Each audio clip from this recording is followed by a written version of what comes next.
Hey parents, welcome to the Mommy Pod, where we keep it real about parenthood. The joy, the chaos, and everything in between. I'm your host, a single mom, educator, and everyday woman, learning to give herself grace while chasing her dreams. Whether you're folding laundry, stuck in traffic, or sneaking in 5 minutes of peace, this space is your reminder that you're not alone. And you're doing better than you think. So, grab a coffee, grab a tea, grab a drink, take a deep breath, and let's get into today's episode.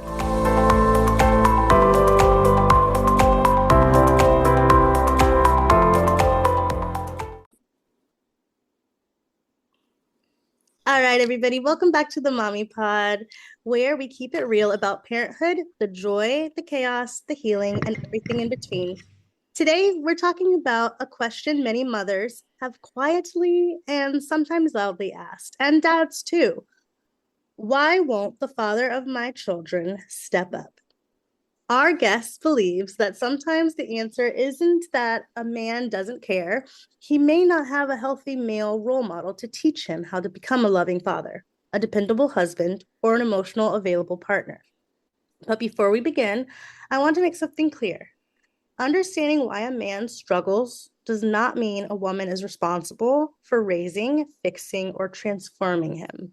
Encouragement can support growth, but the decision to change and the work that is required to change, that all belongs to him. Today, I'm joined by Dr. Binyamin Rothstein, or Dr. Bin, a retired family practice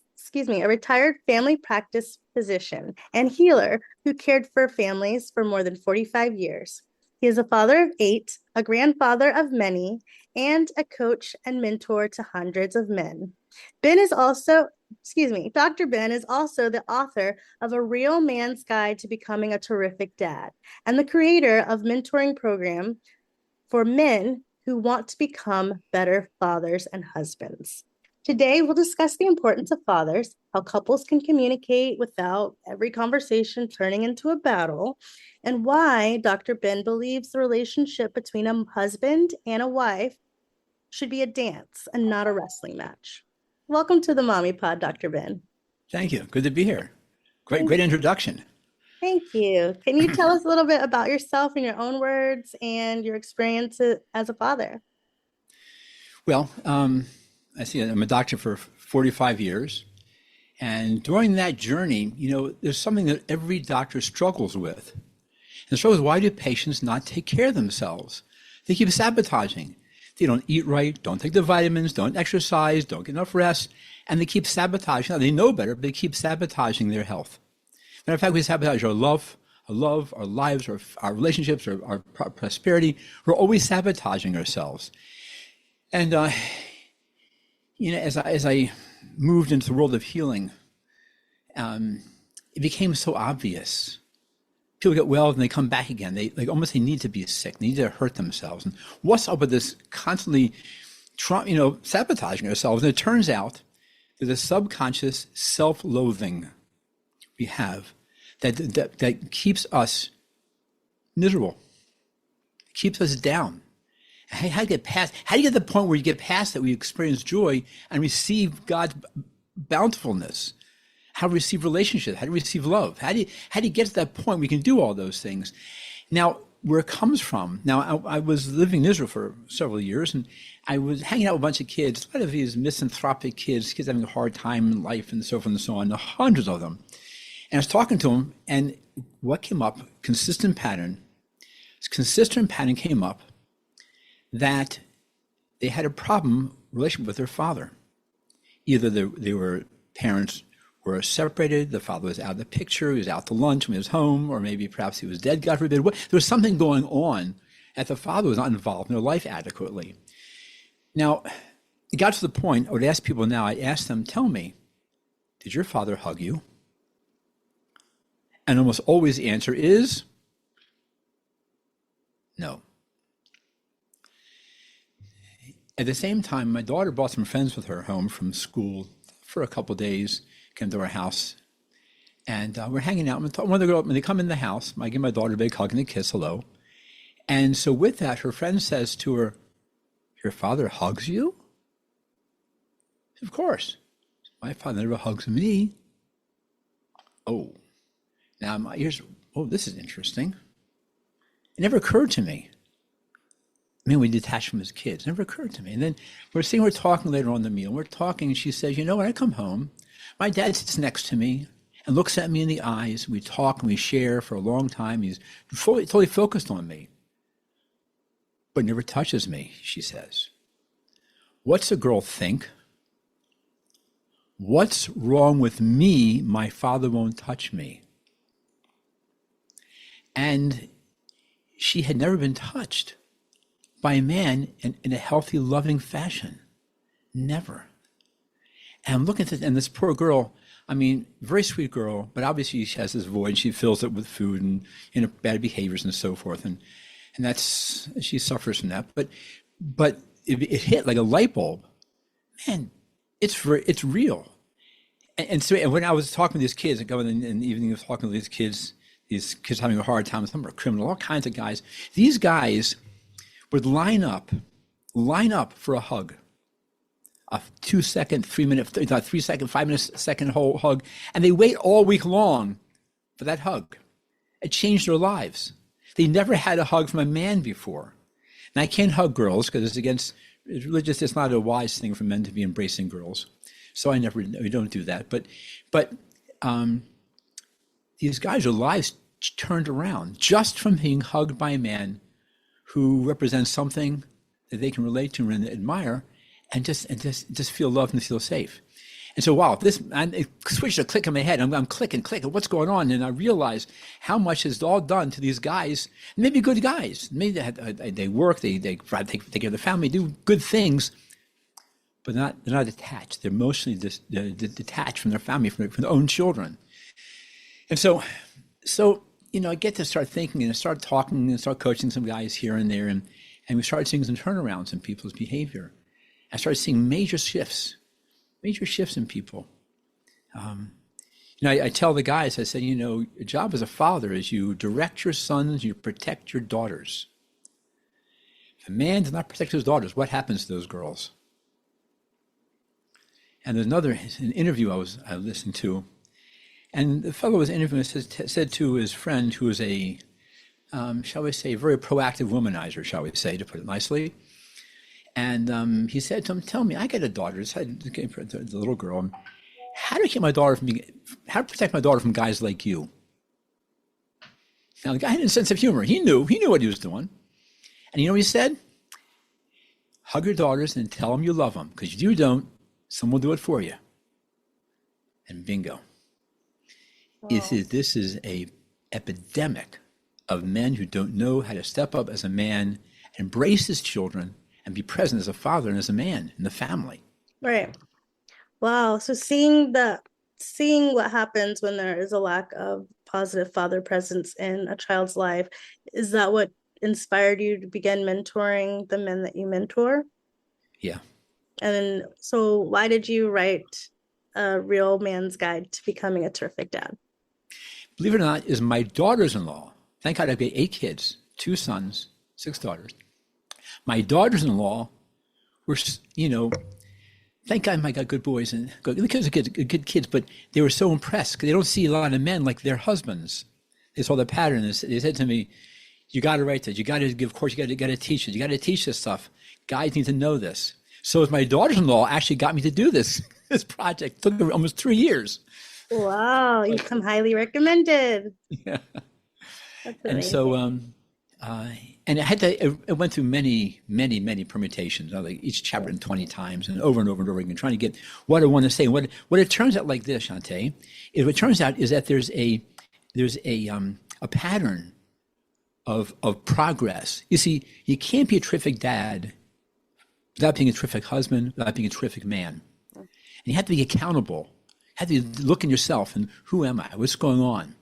And so the first chapter is on being respectable. Is man respectable? Yeah. Woman's got to respect her husband, but if you're not respectable, he's got a problem. that family's going to be struggling. Right? Yeah. You got to walk your talk, keep your word. Were you going to say something?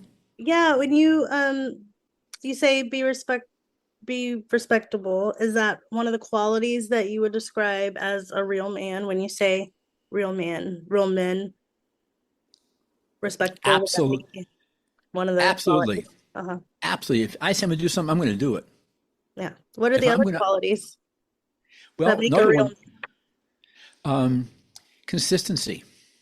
man? Being clear on your values. A major chapter is being clear on your values. What are your real values? What really, now the hierarchy of values, some you got to switch places, some things take, because of urgency, things had to change. What are your real values? And the values are non-negotiable, unalterable terms. Mhm. They're, they're not negotiable, not negotiable. I've been in place many situations in life where I was really challenged, as a Hasidic Jew, and I was in the U.S. Army for 3 years. Wow. And I was challenged a lot for my values, but I stood up for it. Mhm. And people respect me for it. At first, it was a tough battle. Yeah. It almost went to court martial. It was so tough. Wow. And but thank God that I prevailed. But your values cannot be negotiated. If you have a value of this, no, I don't care what you say. No, I'm not going to do that. I'm not going to violate my values. And man has to be clear on his values. Yeah. Has to have discipline. Another one is discipline. It's direction, self-control, being willing to go past your comfort zone. Being sometimes be a little not martyr. I don't like the martyring, but you got to be self-sacrificing sometimes for the cause, for the family, for yourself. Another important value is how to be loving. How a man be loving? Be loving like a man. Mhm. Another big one, which really bears a lot of talking about, forgiveness. The power of forgiveness. When you're able to forgive somebody, you were wronged, and the other person, whatever the case may be, but you carry that wound on your heart, right? And you know that feels like that resentment that kind of stays there and just like eats away. You don't smile right. You may grin, but you don't really smile because you have that pain in your heart still. Mhm. But what if you be guided to forgive? Doesn't mean that you approve of what happened. Doesn't mean they get off the hook. But what if you could forgive and you didn't have to hold that burden of resentment anymore in your heart? What would happen? So and I experimented with this. I get my community have some guys here that we have, shall we say, disagreements, shall we say. Pretty big disagreements. And I said, I don't like this. I don't like this. And I decided to forgive them. I worked really hard. How would I feel if I wasn't angry? I wasn't resentful. How would I feel? How would I be? And I worked and worked. And so God knows we're going to get wronged. It's going to happen. He says, I know, forgive. I forgive you. You forgive them. It's okay. Forgiveness is an important trait. And so I'm working at it. And Shanta, an amazing thing happened. They came up to me. I have a clear blue sky. Want to become friends. I didn't say a word to them, not one word to them. I just worked in my inner self, with my own soul. Forgive that person, forgive them for what they've done to me. I had to show from the soul, and almost magically, literally, it was kind of freaky actually. They're talking to me, hanging out, being happy, smiling, telling jokes. They're friends. Now we are friends. And you have never believed it impossible. It was impossible. Oh, the power of forgiveness. Power of forgiveness. That's the name of the chapter. Power of forgiveness. It's amazing. I want to read this book. Wait, let's talk about why some fathers struggle to step up. I know that was one of the big factors in my breakup. The he lost his job and got stuck in this rut of depression and didn't want to work. And I was pregnant and we had a toddler and I was working like 3 jobs. So for him to look at me and say, I cannot work, I just am too sad or I can't be around people like that, just I could not comprehend that. And I could not continue to live the way we were living. So, and even now, I still can't even hardly get him to step. Like he takes care of the kids when the kids are with him. But if the kids are with me, like I'm taking care of the food, I'm taking care of their clothes, I'm paying rent and the lights, and I do after school care and before school care, and he doesn't help with any of it. And he doesn't feel like he should, or because they're with me. So I don't know. This is a good topic. How do you get fathers to step up? So, Many, and many moms, I guess they ask, like, why won't he step up? so What? Yeah. I'll tell you two stories. Story one is when I was practicing medicine, I got involved in alternative medicine, the healing arts, to cure problems from at their source. And I had a good reputation. People came from all over the world for treatments and curing the incurable. The blind could see, the lame could walk. I mean, all kind of crazy stories out of my office. But sadly, I cured the wrong patients. The doctors got very upset and jealous. Turned me into the board of physicians, who then went after me for 10 years. And for 10 years went after me. It was crushing my practice, but I kept on going. And then finally, after 10 years, I had to be supervised, and all the supervisors became my patients. They, wow, I can take care of my kid, because they're thrilled how those things were going. The board did not like that. They couldn't stand it. And what the Maryland Board of Physicians did is they revoked my license, took my license, lost my income, eventually lost my home, savings, cars, lost everything material. Everything material was lost. I couldn't breathe. I could barely move. Every step was a painful, conscious effort. But I knew one thing. If I didn't move, I would die. I knew. See, life is about movement. Death is very still. I'm not going to go still. And I pushed.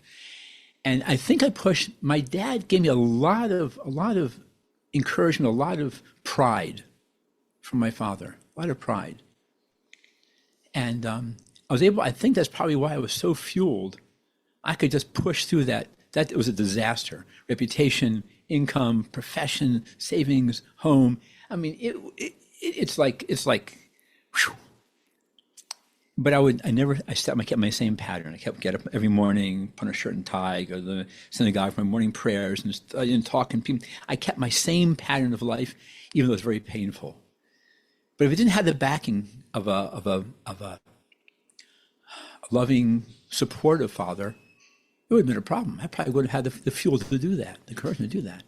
So I did it. I pushed. Thank God I got back on my feet. And that also got me involved in the mentoring business too. I did other kind of work in the meantime, but then moved to Israel, and the story goes on. So that's one thing. It's very, very, very hard to push through that kind of stuff. And I forgot the second story. I'm going to tell you. Can I find this in a minute? It's all right. But yeah, it's very hard. Now, I'm going to tell you something else about the book that you would never expect. And this will give you an insight of how to deal with men who aren't stepping up. Are you ready for this one? Chapter 9, written by my wife, is written to wives. And what the chapter is about is the power of the feminine. What's feminine power? It's not becoming professional. It's not the feminine power. See, do you mind a little mysticism talk? Do you mind a little mystical, spiritual stuff? Good for that? Okay. Yes, yeah, go for it. Okay. Our souls have 10 levels to our souls. Women have two things that men do not have. First is called binyasero. That means deep understanding. The mama bear energy. To be a mother takes a lot of work. I mean, you got to worry about the kids' health and school and clothes and cooking and cleaning and carpooling. And it's a very, very complex job being a mother. Totally underrated. It's a very complex job to be a mom. But that's mama bear energy. And she has to supervise and take care of, make things are going well. Whoops. And make sure things are going well and being taken care of properly. That's a lot. Now, if she stays in that mama bear energy, what does her husband become when he comes home?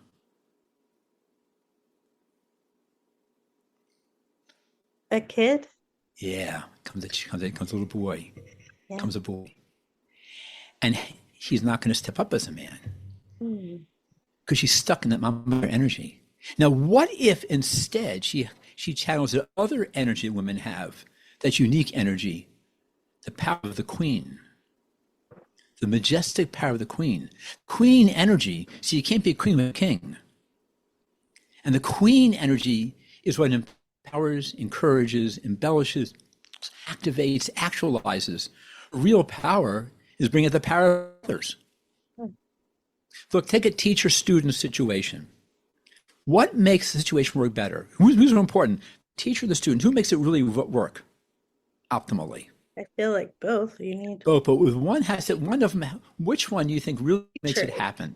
The teacher. Actually, no, not really. The student. Ah, You try teaching a student doesn't want to learn. How's that work? How's it feel to you? oh, that's rough. If you have a student who wants to learn, says, "Oh, we teach you some more of that," and get really interested and ask you questions, you feel then how you step up. Yeah, then you want to help them more and help them excel. Yeah. That's right. That's right. That's the queen energy of receiving. Mm. You're able to receive. Now the husband wants to give. You're a queen, and he automatically becomes a king.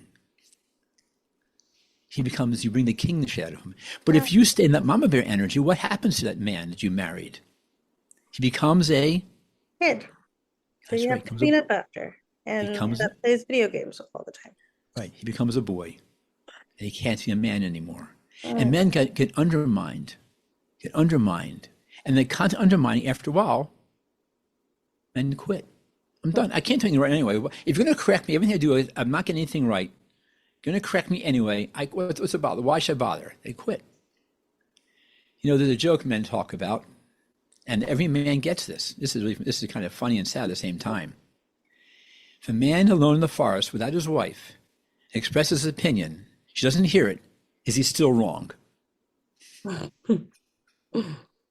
Probably. Yeah. And so that's why guys feel that way. No matter what their wife, no matter what they do, they're always wrong. Yeah. And if you look always wrong, how hard are you going to try? Right? Mhm. If you feel worthless, you feel not valued, not respected, what happens to the relationship? Mm-hmm. Then you get angry, resentful. You don't know what you are. Just who am I? What's going on? And the tension builds. Now the man has responsibility. He has to be a man. I get these guys. I'm by the way, I'm not a gentle coach. I kind of kick butt, if you excuse the expression. So I kind of I'm an army guy. I want him moving. I challenge him. I put it to him. You got to step up. Mm-hmm. You got to be respectable. You got to be the man. Don't dump on your woman. Nuh-uh. I don't care what the excuse. No excuses. But even with all that, if his wife's behind him, respects him, man, he's taken off. Mm-hmm. But if you doubt everything he does, and don't trust what he does, what's he going to do? Sink. That's right. Mm. That's right. Yeah. And what are some important lessons about being a husband and a father that many men were never taught?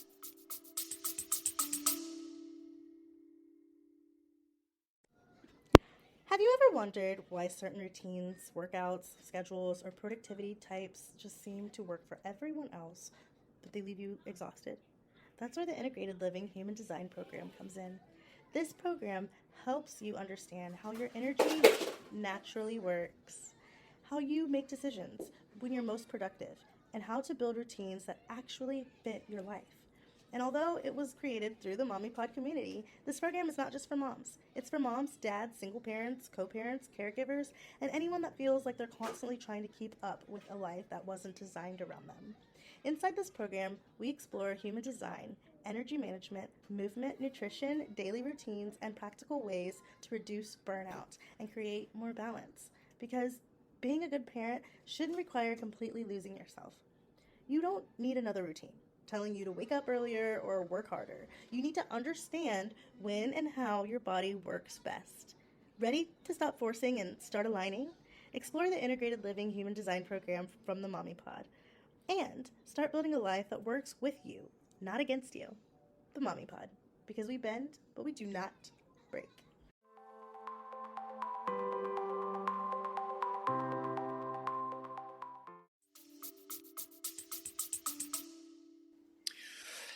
Um,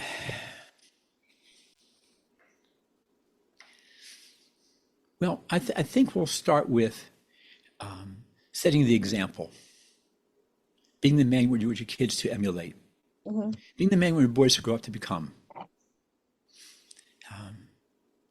being kind and patient but strong, making the hard decisions, the tough decisions. How to make a tough decision? It's not easy, and you're going to be wrong sometimes. You're going to be wrong, but that's just part of the show. Okay, you're wrong. I made a mistake. Okay, fine, make mistakes. You know who doesn't make mistakes? Who does not make mistakes? God. Okay, okay, good. You got me on that one. First person to say that question answer. That's right. But the person that makes mistakes is people who don't try, don't make mistakes. Okay. If you try, you can make mistakes. Mhm. And that's the key to understand. You're gonna make mistakes. Fine. Own it. Own it. Don't be defensive. I made a mistake. I own it. Yeah. And I will make amends. I'll fix it. Like that. How can men find good mentors when they, oh, actually, I have another question before that. It's like, how do you know when a man is, um, gosh, where's that question go? It's like when they, how do you know when they're just not capable of it, of doing more or stepping up versus if they, like, I don't know. I don't know what would make them not capable. Get But that like word. That's a, doesn't they don't know how to show up, and then the ones that just simply don't, yeah, I guess they would just not want to do the work. well, there's two parts: not knowing how to and not wanting to. Now, I don't use the word can't. Can't is not part of my vocabulary. Don't tell me you can't. I don't want to hear that nonsense. That's part of whining. By rules, Rothstein was the win. Rule number one: men don't whine. Mhm. Number two: men do the tough stuff. And number three: men take full responsibility of what happens in their life. Take full responsibility. I got a whole mess of them. That's the top three. Mhm. And so you have, first of all, men need mentoring. Men have to, you can't figure it out on your own. You can't figure it out. It's a very feminine world. Men are not learning how to become men. Mhm. They're not learning it from any place reliable. That's when I have these groups. Guys get together. You join men's groups. I have an online men's group as part of my program. Mhm. Individual coaching, then group coaching. And guys talk to each other and they guided conversations and work things out, get feedback back and forth. But you have to, that really, you have to find a man to mentor you. A woman cannot make a boy into a man. Mhm. Only man can make a boy into a man. And you need men to mentor. No, what advice would you give to those who are single parents, co-parenting parents like I? Um, what advice would you give on that? I'll tell you, But yeah. your kids are half you and half him. If you're dissing him, what are you doing to the kid? Destroying half of your child. Well, the child will not recover from that. Mhm. So you can't be being dissing your child's father. Right. He can be a criminal. He can be a drug addict. I don't care. He has his struggles. He has his struggles. Okay. But helped me bring you into the world. For Yeah. that, you'd be grateful. Yeah. God said, honor thy father and mother. It's not a joke. And some guys are not honorable. Okay. Okay, that's fine. But you still don't be talking down to the guy. Right. That's probably the most damaging thing I've seen. Men talking bad about the child's mother, mothers talking bad about the child's father. They're bad mouthing the parent. Yeah. And the kids are just a wreck. Yeah. Are We just try a really hard wreck. not to do that in our home, but yeah, I mean, I don't know what goes on his house, but I try not to talk bad about him, and I kind of just let them lead. And yeah, Yeah. yeah, but that can be, I see how that can be hard. And I see how it could be so easy to talk bad about the other person, but it is damaging to the kids. Yeah. Yeah. Now we are at time is almost over. I feel like this went by so quickly, and I have so many more questions, but I don't want to let you go without you explaining how our listeners can find you and how we can get more help on being a better dad and our sorry, and how they can learn more about your mentoring program. It's very easy. I have a website, beaterrificdad.com. beaterrificdad.com. Go there and you can register. You can get a free half-hour consultation to check in to see if it can be any help to you and that kind of stuff. Do that until it books up. But you have consultations. You can join a group that we have groups you guys can join. The book is very valuable. It really is a guidebook, and you read slow. It's chapter by chapter, and it follows. It's sequential for a reason. But that's the best way to get hold of me. beaterrificdad.com. Amazing. And before you go, we play a little game, a quick this or that. Okay. So, date night or family night? It's got to be a hard one. Date night. Awesome. Words of affirmation or acts of service? That's a personality issue. It is. So some people personalities need access first, some people need, but I think affirmation is so empowering that it overshadows everything. People like being seen and heard and acknowledged. Yeah, that's true. Lead by example or talk it through? Oh man, that's obvious. More is caught than is taught. Lead by example, 100%. Yes. Apologize immediately or take time to reflect? Boy, you're good, man. Shanta, you're good. Take time to reflect. Nice. And the last one, dance together or wrestle over who is right? That's an obvious one. Mhm. Dance. It's about the dance. You want to dance. Yeah. You come home that it should be a dance, not a wrestling match between husband and wife. It should be a dance. Right. Well, Ben, thank you so much for joining us, for sharing your perspective on fatherhood and marriage and mentorship and personal responsibility. Parents, I think the biggest takeaway from today's conversation is that a healthy relationship may be a dance, but one person cannot perform a two-person dance alone. You need to have respect, listen to each other, hold space for each other. A mother can communicate with passion. A wife can communicate with passion, acknowledge progress, and encourage healthy growth. But we're not responsible for turning a grown man into a dependable father or partner. He must decide to listen, seek support, accept accountability, and consistently show up. Understanding where someone's struggles come from does not require us to excuse behavior that continues to hurt us or our children. Thank you so much, Dr. Ben, for being with us today and sharing so much wisdom and great advice for our moms and dads that are listening. It's been a pleasure. I love your question and your thinking. Really, very impressive.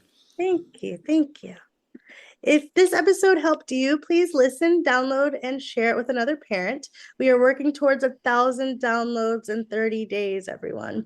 Every download and share helps the Mommy Pod continue to bring you honest, supportive, important, impactful conversations. Until next time, remember, because we bend, but we do not break.